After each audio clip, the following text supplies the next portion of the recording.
প্রধানমন্ত্রী তারেক রহমান দ্বিতীয় দিনের মতো সচিবালয়ে অফিস করছেন। সকাল 11টায় প্রধানমন্ত্রীর সভাপতিত্বে আন্তঃমন্ত্রণালয় বৈঠক হয়েছে।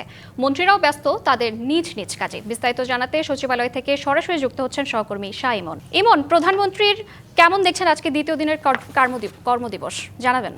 শ্রাবন্তী, আজকে সকাল 9টা থেকে প্রধানমন্ত্রী তারেক রহমান উনি সচিবালয়ে প্রবেশ করেছেন এবং কর্মব্যস্ত কর্মসূচির মধ্যে দিয়ে তার সময় অতিবাহিত করছে। প্রথমেই সকালে উনি তিন বাহিনীর প্রধানের সাথে একটি সৌজন্য সাক্ষাৎ করেছেন। এর পরবর্তীতে দুইটি গোয়েন্দা সংস্থার শীর্ষ কর্মকর্তারাও তার সাথে সাক্ষাৎ করেছেন এবং এর পরে মূলত একটি বৈঠক শুরু হয়। সেই বৈঠকটি হচ্ছে আন্তঃমন্ত্রণালয় বৈঠক। বিএনপি তার নির্বাচনী ইশতেহারে যে বিষয়গুলো প্রাধান্য দিয়েছিল, অর্থাৎ ফ্যামিলি কার্ড সহ সামাজিক উন্নয়ন, মানুষের নিরাপত্তা, এই বিষয়গুলোকে গুরুত্ব দিয়ে ওনার প্রধানমন্ত্রী হিসেবে শপথ নেওয়ার পর থেকেই কিন্তু উনি প্রথম যে অঙ্গীকারগুলি করেছিলেন জনগণের কাছে সেগুলো বাস্তবায়ন করবেন বলে উনি বলেছেন যে সর্বপ্রথম আমার অগ্রাধিকার হবে আমার নির্বাচনী ইশতেহারগুলি বাস্তবায়ন। অর্থাৎ সেটার অংশ হিসাবেই কিন্তু আজকে সচিবালয়ে উনি একটি আন্তঃমন্ত্রণালয় বৈঠক করেছেন উচ্চ পর্যায়ের, যেখানে বেশ কিছু মন্ত্রী, প্রতিমন্ত্রী এবং সচিবরা সহ বিভিন্ন মন্ত্রণালয়ের ঊর্ধ্বতনরা ছিল।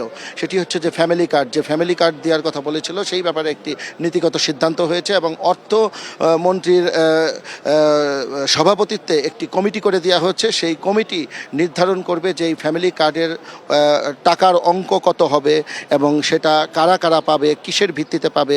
এটি তিনটি ক্যাটাগরিতে বিভক্ত করা হয়েছে। একটি হচ্ছে অতি দরিদ্র, একটি হচ্ছে দরিদ্র এবং তারপর হচ্ছে কম দরিদ্র। অর্থাৎ এই প্রথম পর্যায়ে, এই ঈদের আগেই প্রথম পর্যায়ে অতি দরিদ্রদের জন্য ফ্যামিলি কার্ড চালু করার জন্য প্রধানমন্ত্রী তারেক রহমান নির্দেশ দিয়েছেন। তবে এই পরিমাণ কত হবে সেটি 2-1 দিনের মধ্যে কমিটি বসে সিদ্ধান্ত নেবে। আর পাশাপাশি পর্যায়ক্রমে এখানে 5 কোটি নারীকে এই ফ্যামিলি কার্ডের আওতায় আনা হবে বলে তথ্য মন্ত্রী আমাদের জহিরুদ্দিন স্বপন তিনি আমাদেরকে জানিয়েছেন।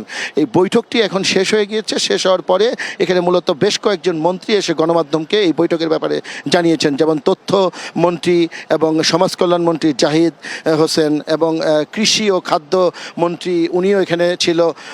এরপরে ছিল আপনার বন ও পরিবেশ মন্ত্রী আব্দুল আওয়াল মিন্টু। তারা প্রত্যেকেই যেটি জানিয়েছে যে এই ফ্যামিলি কার্ডটা কিভাবে বাস্তবায়ন করা হবে, কারা পাবে, কিসের ভিত্তিতে পাবে, কত টাকা পাবে এবং কত দিনের মধ্যে পর্যায়ক্রমে এই 5 কোটি নারীকে এটি দেওয়া হবে, সেই ব্যাপারে সিদ্ধান্ত নেবে বাকি কমিটি। আর আরও একটি বিষয় জানিয়ে রাখি, সেটি হচ্ছে যে কিছুক্ষণের মধ্যে আরেকটি বৈঠক শুরু হবে, সেটি সচিবদের নিয়ে, সেটি আন্তঃমন্ত্রণালয় বৈঠক। সেখানেও মন্ত্রীরা এবং সচিবরা থাকবে। সেটি হচ্ছে যে সারা দেশে যে খাল খনন, নদী খনন এবং বৃক্ষরোপণ নিয়ে এই ব্যাপারে সিদ্ধান্ত হবে এই বৈঠকে।